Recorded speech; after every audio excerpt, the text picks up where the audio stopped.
Como colônia, vivemos o ciclo do pau-brasil, do açúcar e do ouro. Com a vinda da família real portuguesa e a independência, nos modernizamos. Mas a economia continuou baseada em latifúndios, exportação e trabalho escravo.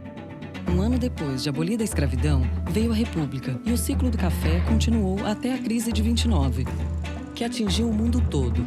O Brasil se recuperou e se desenvolveu com Getúlio, Juscelino e o milagre econômico. O sonho foi interrompido pelas duas crises mundiais do petróleo que levaram à crise da dívida externa e à alta inflação, problemas que continuaram na democracia. O primeiro presidente eleito em décadas não assumiu. O vice não tinha a mesma legitimidade. O que poderia salvar o Brasil da inflação, da recessão e de um novo golpe? Que eu tinha quase que certeza que eu era um presidente da República, daqueles que o Brasil tinha eleito, destinados a serem depostos, como tinha caído o Jânio Quadros, como tinha caído o Getúlio, quando falharam todas as soluções. Tancredo Neves foi o presidente eleito, mas não assumiu o cargo. Não tinha grande penetração na grande mídia nacional, não tinha apoio de grandes grupos econômicos e não tinha partido político. Não tinha participado da organização do plano de governo do Tancredo. Não tinha escolhido nenhum ministro de Estado, não conhecia ninguém. Além disso, no primeiro ano de governo, os indicadores econômicos não melhoraram. A primeira tarefa de Sarney foi de gerar legitimidade para o seu próprio mandato. A legitimidade dependia do aumento da popularidade do presidente. Isso só com um milagre, como o fim da inflação. Sobre plano de estabilização. Há uma divisão clássica entre plano ortodoxo e plano heterodoxo. O plano ortodoxo é aquele que pretende resolver o problema da alta inflação, reduzindo a demanda, né? Era usar os instrumentos clássicos, ou seja, a taxa de juros e uma política fiscal contracionista. Não dava para você fazer um ortodoxo. Eu não tinha condições políticas de fazer isso. Eu também tinha a perfeita noção que se eu adotasse um programa da fórmula ortodoxa, eu inevitavelmente estava fazendo aquilo e o Jango tinha feito todas as coisas erradas para ser deposto, né? E nesse momento ninguém sabia o que é que poderia acontecer. Havia gaviões dentro do governo Sarney, havia golpistas dentro do governo Sarney. A única força organizada capaz de tomar decisões naquele tempo era as Forças Armadas. E de qualquer maneira, plano ortodoxo não seria a solução. Na realidade, nós estávamos diante de um problema muito mais sério. É muito diferente de uma inflação que acontece por um fenômeno de mercado puro e simples. Então, nós tínhamos desenvolvido o que nós chamamos a teoria da inflação inercial. Quem teve a ideia básica, original, foi o Mário Henrique Simonsen, num trabalho de 1970. Nós percebemos que um elemento crítico da inflação brasileira era a indexação. Em 1964, criou-se um sistema de indexação generalizada baseada na correção monetária. No Brasil, a indexação começou com a correção monetária de impostos e financeira. A indexação salarial veio por tabela, por consequência. Já que os impostos são indexados e os rendimentos financeiros são indexados, é justo que os rendimentos de trabalho também o sejam. Isso daí passou para a taxa de câmbio, daí passa para o preço da energia e depois passa para o preço da gasolina. Quer dizer, a correção monetária é uma panaceia, né, que te ajuda a conviver com a inflação. Então a correção monetária parecia assim um ovo de Colombo. Ótimo. Para que lutar contra a inflação? Eu vou me aliar à inflação. Mas, do outro lado, ela cria enormes distorções. Quer dizer, é como se fosse um remédio extremamente forte, não é? Quase uma droga que você toma para poder conviver. Depois de algum tempo, todo mundo começa informalmente também a fazer isso. Então, isso é a chamada inércia inflacionária, né? O que eles chamavam de inflação inercial, ou seja, que a inflação se repete pela memória das pessoas que esperam que você vai ter uma nova inflação, um aumento de preço. Se eu tocar o salário, eu reajusto o preço. Se reajusta o preço, aumenta o aluguel de novo, e assim por diante. Ficava uma cadeia, né, que não parava nunca, porque ninguém podia parar. A metáfora para captar bem é o que acontece em jogo de futebol, né? Se um levanta, os outros levantam. No final, porque vários levantaram, os outros levantam. No final está todo mundo de pé. E, na verdade, a qualidade de visão é a mesma que se tivesse todo mundo sentado. Mas ninguém tem incentivo individual para sentar. Então, isso aí produziu a inércia que foi levando a inflação para cada vez patamares mais altos. Ela nunca caía, ela sempre subia. Porque ela já traz o acúmulo da inflação que já vem do outro mês. E ela só vai se somando. Então, as pessoas começaram a corrigir preço e salário de forma aleatória. Quanto mais a inflação subia, mais rápida era a correção monetária. Os prazos de indexação eram reduzidos. Então, de ano em ano, de 6 em 6 meses, depois é 3 em 3 meses. Todos os meses, todas as semanas. Nós chegamos a ter, eu lembro disso, taxa de juros de 1% ao dia. O sistema de indexação do Brasil tinha tornado a inflação brasileira única em todo o mundo. Inflação sem correção monetária é uma coisa. Inflação com correção monetária é outra coisa. Ora, quando isso acontece, você pode fazer a austeridade que você quiser fazer, que a inflação continua bela e formosa. Então, como é que eu vou acabar com isso? Bom, eu tenho que acabar com o sistema. Eles haviam feito no Israel um programa desse de heterodoxo e que eles estavam tendo resultados. Então, foi o Pércio Arida, foi a Israel. Em 85, eu vi como é que foi feito o choque heterodoxo lá. Teve sucesso no caso israelense. É um caminho que, curiosamente, o Chico pensou aqui no Brasil. O que o Chico Lopes procurava com o choque heterodoxo era o senta. Era alguém que gritasse senta coletivamente. Esse alguém era o Estado. E fizemos, então, um plano cruzado, que tinha essa destinação. Quer dizer, de resolver, através de uma fórmula heterodoxa, o problema da inflação brasileira. Vamos aproveitar, nesse momento, todos juntos para reconstruir uma grande nação brasileira. Eu sabia que estava colocando minha cabeça na guilhotina, porque naquele tempo, enfrentar todo o empresariado nacional fazendo o congelamento de preços era uma coisa extremamente arriscada. Fiquei com muito receio. Nós todos estávamos no mundo sem saber o que ele ia resultar. Não se sabia, ninguém sabia, era uma aventura. E eu lembro que poucos dias antes do cruzado tinha uma história trágica da nave espacial Challenger, que era uma nave espacial norte-americana, que foi lançada com astronautas e explodiu no ar. Depois de um imenso preparativo. E eu olhei aquele negócio da Challenger e falei, vai ver o cruzado. Passa o dia seguinte, um enorme desastre, ninguém vai congelar nada, o governo cai, você não vai ver.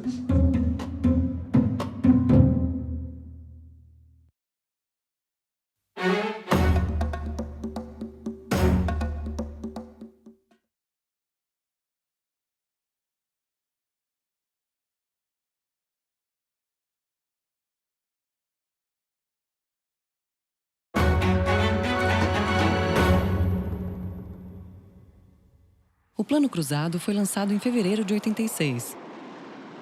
E o que era o Plano Cruzado? Tem que congelar os preços, os contratos, os preços essenciais, as tarifas públicas, os salários, para daí para frente não ter mais correção monetária nem indexação. Se todos os preços fossem congelados num determinado dia, a inflação acabaria. E acabou. O Plano Cruzado, eu acho que foi um êxito que passamos a ter no primeiro mês, segundo, inflação zero, e a inflação muito baixa. Inflação baixíssima e até negativa, e o país, naquele ano, mudou. A queda súbita da inflação produziu uma confiança nova. Foi um deslumbramento, porque a gente via que o dinheiro no dia seguinte valia a mesma coisa, depois valia a mesma coisa. As pessoas viram que a felicidade podia estar lá. A moeda podia ser estável. Os salários aumentaram, as vendas aumentaram, estava todo mundo feliz, né? Eufórico quase. Os consumidores iam às compras, os bancos se sentiam encorajados a emprestar e o consumo aumentava rapidamente. Até remédio para dor de cabeça desaparecia na farmácia, né? Teve um crescimento acelerado da economia brasileira. E a economia disparou. Plano Cruzado, que ele legitimou o presidente da República. Ele afastou do presidente a função de ser deposto. Durante o Plano Cruzado, o presidente Sarney bateu recorde de popularidade. Um presidente que era criticado, atacado por ter vindo da ditadura, de repente viu a sua popularidade passar de 80%. O povo, no momento em que aceitou ser fiscal do presidente, assegurou o êxito desse programa. Tabela na mão, o Brasil no coração, a vitória estava assegurada. Na hora que chegava a tabela, todo mundo ia com a tabela para o supermercado. Quando o fiscal do Sarney dizia, eu sou fiscal do Sarney. O consumidor se sentiu com a tabela com muito poder na mão, né? Porque, assim, o governo deu para ele uma tabela, para você vai ser o cara que vai fiscalizar esse preço. A popularidade permitiu que a recém-nascida democracia começasse a arrumar as finanças públicas. Nós fizemos naquele tempo no Brasil uma coisa que mudou o Brasil completamente até hoje e que pouca gente fala, que foi o problema de nós organizarmos a parte fiscal do país. Olha, é tão complicado contar isso porque, primeiro, era muito desorganizado, ninguém sabia muito bem. Porque era tanta confusão. Era uma confusão muito grande. Essa coisa foi muito mais complexa do que parece. Se você tinha uma desordem fiscal absoluta... O Brasil não conseguia controlar a inflação, entre outras coisas, por causa desse tipo de problema. Quando eu assumi o governo, nós tínhamos 4 orçamentos. O orçamento monetário, o orçamento fiscal, o orçamento das estatais e o orçamento da Previdência. E só um orçamento, o da União, era aprovado pelo Congresso Nacional. O orçamento da União, o orçamento tradicional, ele continuava lá, as despesas de funcionário, as despesas públicas, os investimentos de projetos públicos continuavam. Então dava uma falsa ideia de que as finanças públicas no Brasil eram uma maravilha, porque o orçamento federal, incluindo o pagamento de juros, era equilibrado. A ordenação da política monetária, que era basicamente a política de crédito, esse passou a ser controlado pelo orçamento monetário. Então, essas operações de interesse público, que não estavam no orçamento federal, eram realizadas ao abrigo deste orçamento monetário. Um orçamento artificial, não aprovado pela sociedade, nem pelo Congresso Nacional, de volume, cifra maior do que o próprio orçamento convencional. Eu acho que falar que, nesse período, o orçamento monetário era 70%, 30% o orçamento aprovado pelo Congresso, não está muito longe da realidade. Talvez até pior. O chamado orçamento monetário era a conta de movimento. A conta de movimento era, na verdade, um orçamento paralelo. É um cordão umbilical que ligava o banco, a maquininha de rodar dinheiro do Banco Central ao Banco do Brasil. Quer dizer que o Banco Central, o dinheiro do Banco Central era usado através do Banco do Brasil para gastos públicos. De modo que todos os programas de fomento eram feitos através do Banco Brasil. O Banco Brasil só funcionava para isso. Aquela conta o governo sacava, fazia o que queria e também ela servia para não ter a responsabilidade fiscal. O Banco do Brasil operava sem limite de caixa, digamos assim. Ele ia emprestando sem necessariamente ter a captação de recursos. Tá? A conta de movimento do Banco do Brasil, que era um poço sem fundo. Seguinte, o Banco do Brasil tinha uma conta conjunta com o Banco Central. De tal forma que o Banco do Brasil podia emprestar a rodo e nunca cobrar, porque ele fechava a conta dele pegando o dinheiro no Banco Central. É onde os políticos exerciam influência para apoiar a indústria, apoiar o comércio. Se alguém queria dar mais empréstimo para a agricultura, o Banco do Brasil, dá um empréstimo aí. Pronto. Tão simples quanto isso. Empresta. No final do dia, o que faltar no seu caixa, você vai lá e debita na conta de movimento. E estava tudo resolvido. As consequências disso eram uma absoluta impossibilidade de fazer uma gestão de finanças públicas adequada, porque vamos lembrar que qualquer desembolso do Banco Central é emissão de papel moeda. Quer dizer, todos esses programas eram feitos através de emissões monetárias. Uma emissão de moeda não é exatamente infinita, mas altíssima, de alimentar a inflação muito alta. O orçamento monetário era muito determinado por ele e pelo ministro da Fazenda. Quem mandava era realmente o ministro da Fazenda. O ministro da Fazenda do Brasil tinha poderes de fazer inveja a um rei medieval. O ministro da Fazenda era um rei absoluto. Começa que o ministro da Fazenda é que nomeava o presidente do Banco do Brasil e o presidente do Banco Central. Autorizava a expansão de empréstimos do Banco do Brasil e do Banco Central, e esses subsídios não eram aprovados pelo Congresso Nacional. Sem dúvida nenhuma, o ministro da Fazenda tinha um poder maior do que o Congresso Nacional para a realização de despesas, por exemplo. Tinha o poder de ampliar gastos ilimitadamente. Às vezes a pessoa fica pensando, aí veio o governo militar, então o Castelo Branco assumiu tudo. É engano. Quem mandava no governo Castelo Branco era o Bulhões na Fazenda, o Roberto Campos no planejamento. Aí sai o Castelo Branco, entra o Costa e Silva. Aí vem o Delfim. Aí quem manda no governo é o Costa e Silva? Não, quem manda no governo é o Delfim. Vem o Médici. Não, o Médici é durão, o Médici manda, comando, não mandava nada. Não, imagina se o Médici tinha algum comando sobre a política econômica. Era tudo na mão do Delfim. Veio o Geisel não mandava nada. A parte econômica, nada. Mandava o Mário Simons. Sai o Geisel, volta o Delfim, volta o Galvez. Não mudou nada. O Figueiredo até reclamava. Vocês têm muito mais poder do que eu. É assim mesmo, presidente. Mais poder do que a rainha da Inglaterra, muito mais. Mais poder do que o presidente da República, eu acho que também. Mas tinha uma coisa mais terrível, que era o Conselho Monetário Nacional. O Conselho Monetário Nacional se sentava na mesa para decidir todo mês vários programas, vários gastos públicos.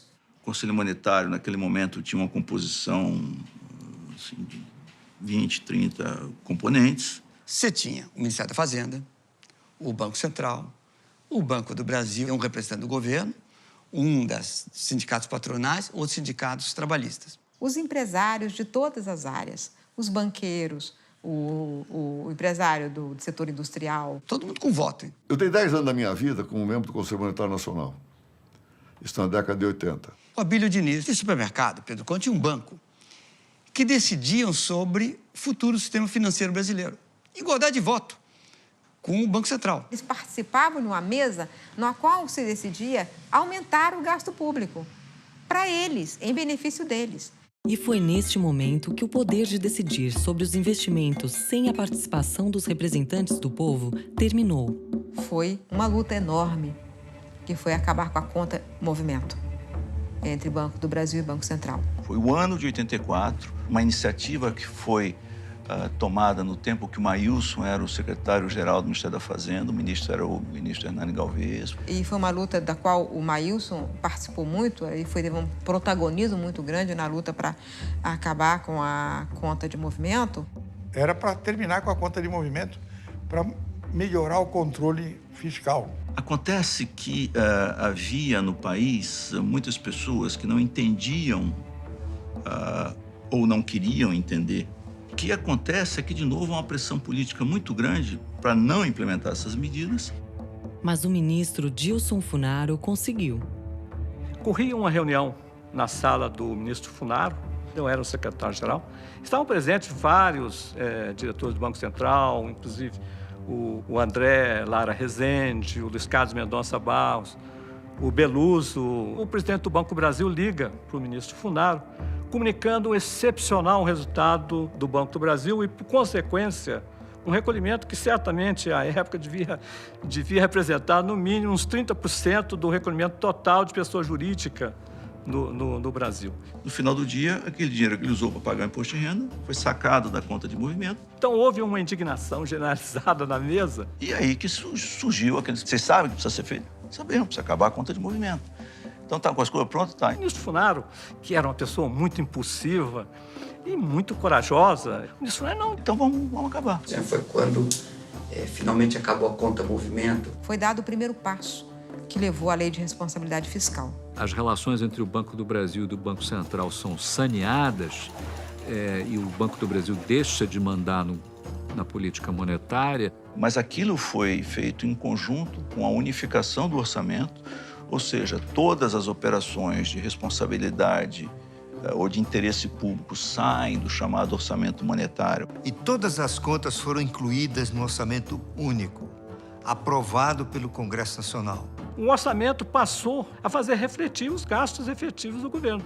O ministro da Fazenda perdeu o poder de mandar fazer despesa sem autorização legislativa.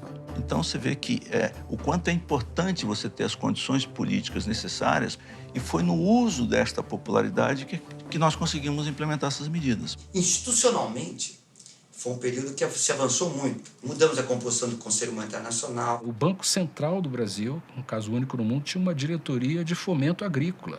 E passou a ser um Banco Central clássico, com responsabilidade de preservar a estabilidade da moeda e do sistema financeiro. É importante também a separação clara das funções de Banco Central do Tesouro. Você certamente conhece a expressão, deve ser por conta da viúva. O Tesouro Nacional era uma viúva que não sabia bem onde é que aplicava seus dinheiros e chegava lá alguém dizia libera, libera, libera, e ela não entendia do assunto. Foi daí, então, e com ajuda extremamente importante do Pedro Parente, criamos a Secretaria do Tesouro. O Tesouro Nacional deixou de ser um órgão virtual. E é um momento também que a gente começa a desenvolver um sistema de gestão financeira e contábil para o governo federal que ele não tinha antes. Criamos o CIAF. Sistema Integrado de Administração Financeira do Tesouro Nacional. Foi um sistema totalmente integrado de execução orçamentária, financeira e contábil para o Tesouro Nacional e todas as unidades do governo federal em todo o país.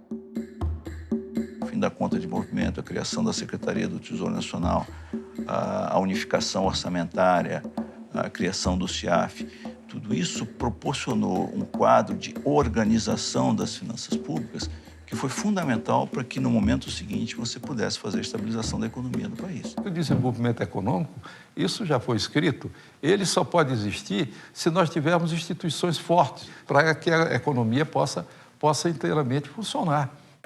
Havia tanto a mudar que era necessário uma nova Constituição. O Plano Cruzado possibilitou a convocação da Constituinte, porque se nós não tivéssemos aquele apoio popular que tivemos, nós não teríamos condições de fazer uma Constituinte. O povo escolheu o Congresso Constituinte, mas antes mesmo que assumissem, o Cruzado fracassou. 8 meses depois do lançamento, o Plano Cruzado já é um fracasso oficialmente reconhecido. Um mês depois, nasce o Cruzado 2. Quando chega no final do ano, né? A coisa desmorona. Sai aquela fase de esplendor do Cruzado. A inflação retoma com grande violência. E ele durou 9 meses e voltou ao 2 dígitos depois de 9 meses. As empresas começam a ir à falência, os estados da federação começam a ir à falência. E aí, mergulhamos numa crise de crescimento. Abaixo tem um ano até de crescimento negativo, né? O plano devia ter dado certo. Entretanto, foi um fracasso. Por que não deu certo o Plano Cruzado? Por muitos motivos. Primeiro, havia a concepção de que o plano era recessivo, que era uma coisa errada, já que ele depois mostrou que era um plano consumista, né? Teve uma onda de compras e foi o que produziu o desabastecimento também. Com o fim súbito da inflação, a demanda subia de elevador e a oferta de escada. Era preciso complementá-la com as importações. Mas o Brasil era uma economia fechada. Então faltava mercadoria e havia pressão para o aumento de preços. Outra razão era o desequilíbrio de preços. O João aumentava seus preços no dia 1º do mês, o Antônio no dia 10 do mês e a Maria no dia 20 do mês. Quando você breca de repente a inflação, tem o sujeito que acabou de reajustar o preço. Esse está feliz, que ele reajustou no pico. Tá? O outro que ia reajustar, mas não teve oportunidade de reajustar, esse pode quebrar. Então, ficaram desequilíbrios de preços relativos importantes que depois teriam que ser corrigidos. Né? E aí, quando você corrige os preços relativos, né, você tem inflação de novo. E é possível o Estado arbitrar. Congelei todos os preços. Mas o seu tem que diminuir e o dela tem que aumentar. Não consegue fazer. A economia é complexa demais para esse tipo de administração. Era insustentável. Começou, então, o descongelamento de preços, o que fez com que a inflação voltasse de maneira muito virulenta. Foi muito traumático para mim, mas, ao mesmo tempo, enorme aprendizado de ver um plano de estabilização dar errado. A lição é o seguinte, quem te dá o ok para fazer estabilização é um político que tem um projeto político. Quando você pensar em estabilização, pensa no plano econômico, pense no plano jurídico e pense no plano político. Que é um projeto, mas nada político. O plano havia fracassado, mas a democracia era consolidada.